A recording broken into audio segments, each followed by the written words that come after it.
President Biden holds talks with Japan's Prime Minister Kishida ahead of G7 summit in Hiroshima. United States President Joe Biden on Thursday arrived in Japan, where he greeted Japanese Prime Minister Fumio Kishida by saying, "When our countries stand together, we stand stronger," which is a sign of how the national security and economic alliance between the two nations have grown.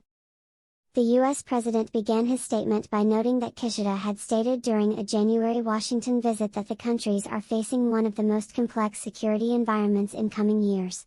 "I couldn't agree with you more," said Biden. "We very much welcome that the cooperation has evolved in leaps and bounds," Kishida said to Biden, speaking about the relationship of Japan with the U.S. in their meeting, which was held ahead of the G7 summit that starts on Friday. Hiroshima, the home city of the Kishida family, is hosting the gathering of G7 countries. With this, Hiroshima, where the first nuclear bomb was dropped by the United States in 1945 during World War II, carries newfound resonance. The U.S., Japan and their allies have been working on strategies to deal with the ongoing Russia-Ukraine war, as well as have been discussing the increased cadence of Iran's nuclear program and North Korea's ballistic missile tests.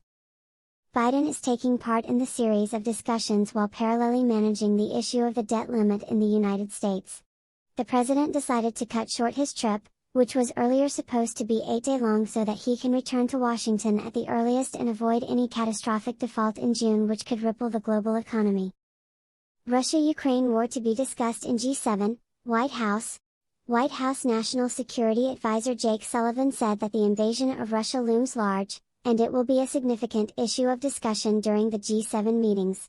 "There will be discussions about the battlefield," said Sullivan aboard Air Force One, while emphasizing that the G7 leaders would work to remove any possible loopholes in sanctions so that its effect can be maximized.